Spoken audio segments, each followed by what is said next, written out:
The funny thing about Pegasus is that Yu-Gi-Oh! Wants you to look at him in two completely different ways at the same time. On one side, he is a grieving man. He lost the woman he loved, Cecilia, and that loss basically broke him. Everything he builds after that comes from a hole he cannot fill. The castle, the tournament, the money, the games, the art, the wine glass, the dramatic little chuckle every time he says Yugi boy, like he is hosting a children's birthday party in a haunted mansion. All of it comes from a man who never recovered from death. On the other side, Pegasus is absolutely horrible. He steals souls. He kidnaps people through trading cards. He manipulates children. He cheats in duels. He traps Yugi's grandfather in a card and uses him as emotional blackmail. He goes after Kaiba, takes Mokuba, and turns a card game tournament into a corporate hostage situation. This man is grieving, yes, but he also turns grief into a full-time villain career with matching gloves. So the real question is not whether Pegasus is tragic or evil. The real question is how much tragedy matters when the person carrying it chooses to hurt everyone around him. And with Pegasus, the answer is pretty clear. He is a tragic villain in his origin, but by the time we meet him, he has become a monster with style. That is the balance that makes him interesting. If Pegasus was only evil, he would just be a weird rich man with a magic eye and too much free time. If he was only tragic, the story would feel like it was asking us to feel sorry for him no matter what he did. Instead, Yu-Gi-Oh! Gives us both sides. It shows us the pain that created him, and then it shows us exactly what he chose to do with that pain. And what he chose was madness with a wine budget. The first case is his love for Cecilia. This is the part of Pegasus that actually works as tragedy. He is not lying about loving her. He is not pretending. His pain is real. When we see his backstory, he was once a young artist who loved someone deeply, and when she died, something inside him died with her. That matters because Pegasus is not just chasing power for the usual villain reasons. He is not trying to rule the world because the world was mean to him once. He is trying to bring back the one person who made his life feel whole. That gives him a human center. And honestly, it is one of the darker ideas in early Yu-Gi-Oh!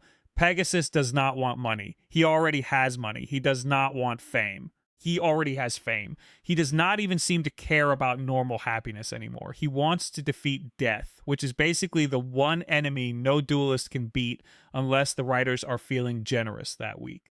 His tragedy is that he cannot accept the most painful rule of life. People die. Love does not always get a second act. Some losses do not become fair just because you suffer enough. Pegasus cannot live with that. So when Shadi gives him the Millennium Eye, Pegasus sees a way to turn grief into action. That is where his tragedy starts turning dangerous. A normal person mourns. A broken person becomes obsessed. Pegasus goes further. He takes ancient magic, corporate power, and children's card games, and somehow combines all three into one of the most unethical business plans in anime history. That is the first thing that proves he is tragic. He is driven by love. But the love has rotted. Because after Cecilia dies, Pegasus does not honor her memory by becoming kinder. He does not create something beautiful and leave people better than he found them. He builds a system where everyone else's life becomes less important than his pain. And that is where sympathy starts to run out. The second case is how he treats Yugi's grandfather. This is where Pegasus stops being just a sad man and becomes a villain you can properly hate. At the beginning of Duelist Kingdom, Pegasus does not simply challenge Yugi. He does not invite him normally. He does not send a polite letter saying, "Dear Yugi, please attend my Suspicious Island tournament. Formal dress optional." He uses the Millennium Eye to duel him through a videotape, cheats by reading his mind, defeats him, and traps Solomon Muto's soul in a card. That is insane. It is also very important because it shows how Pegasus operates. He does not only want to win, he wants control. He wants emotional leverage. He wants Yugi desperate before he even reaches the island. Yugi's grandfather is not involved in Pegasus' grief. He has nothing to do with Cecilia. He has not wronged Pegasus. He is just a person Pegasus can use, so Pegasus uses him. That one decision says a lot. Tragic villains often believe their pain gives them permission. Pegasus acts exactly like that. Since his own heart was broken, he starts treating everyone else's heart like it is just another piece on the board.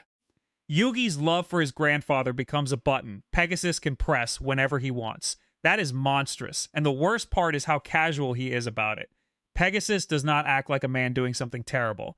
He acts like a performer entertaining himself.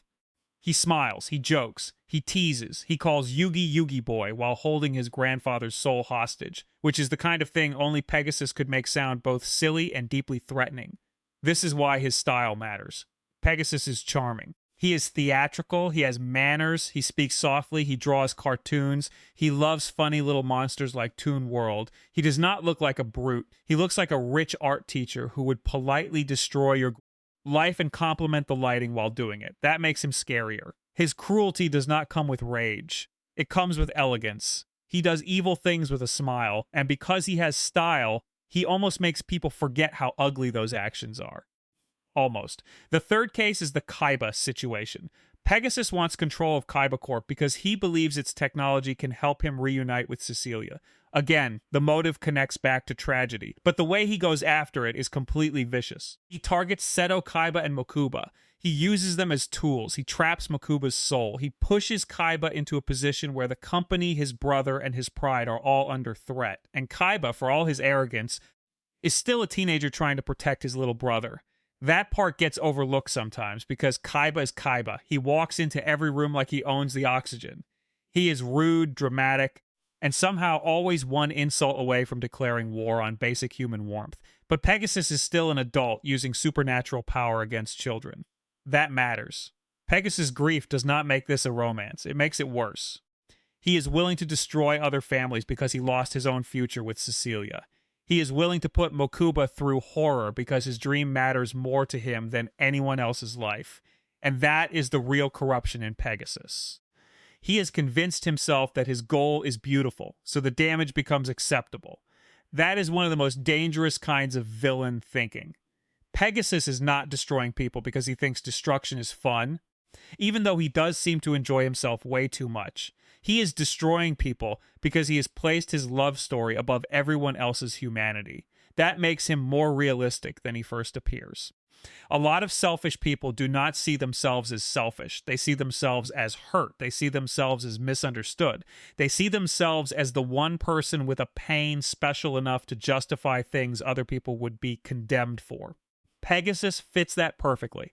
He is not thinking, I am stealing souls from innocent people. He is thinking, I am trying to get Cecilia back. That does not make him less guilty.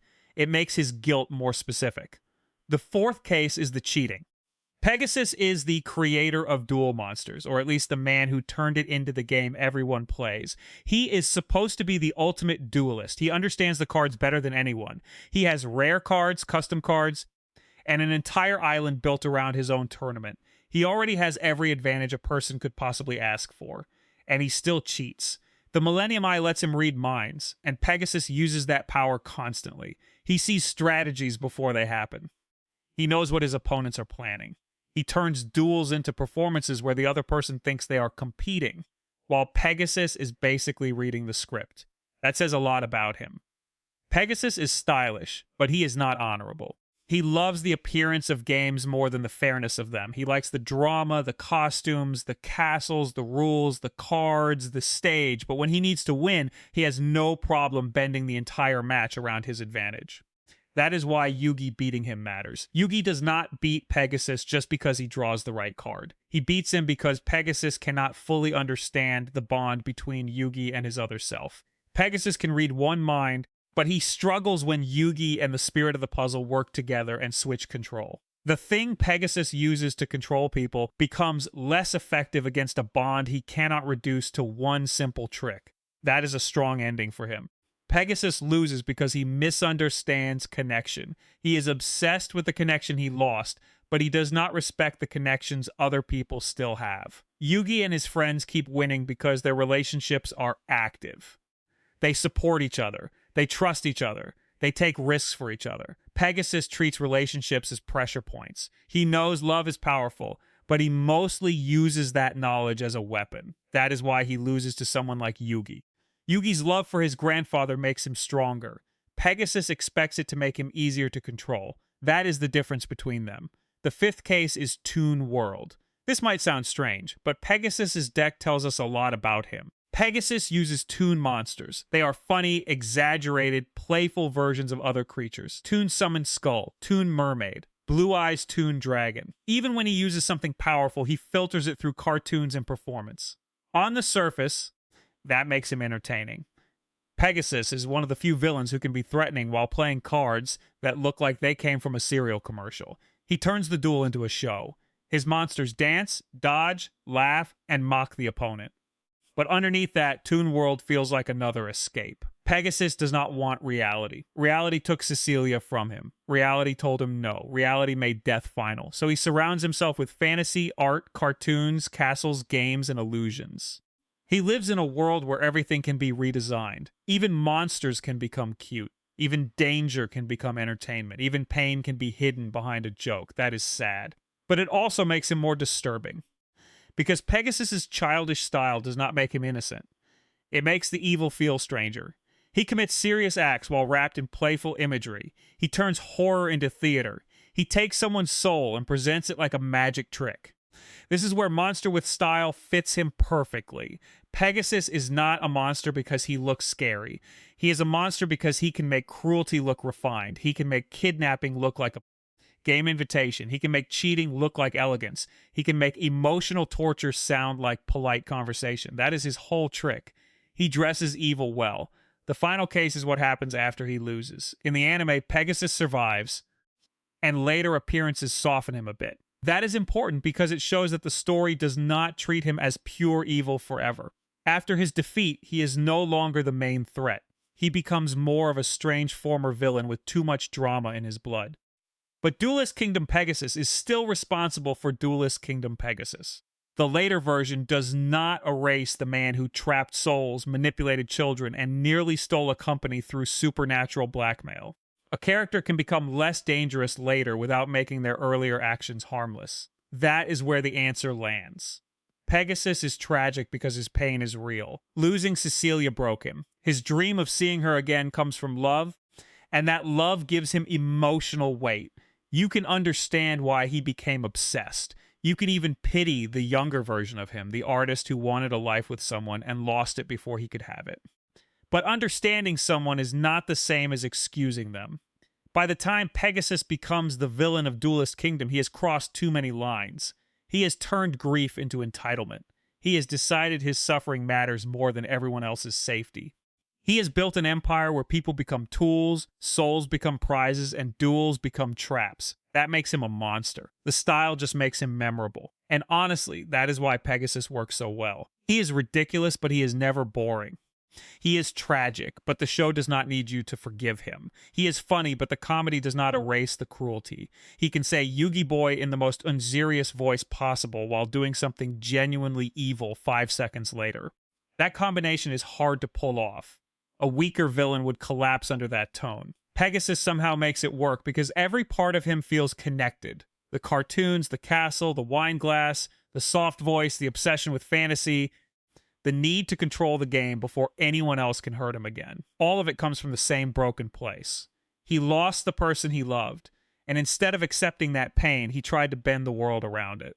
That is tragic. He hurt innocent people to do it. That is evil. He did all of it with perfect hair and a deck full of cartoon monsters. That is Pegasus. So is Pegasus a tragic villain or just a monster with style? He is both, but the monster is the part that matters most by the end.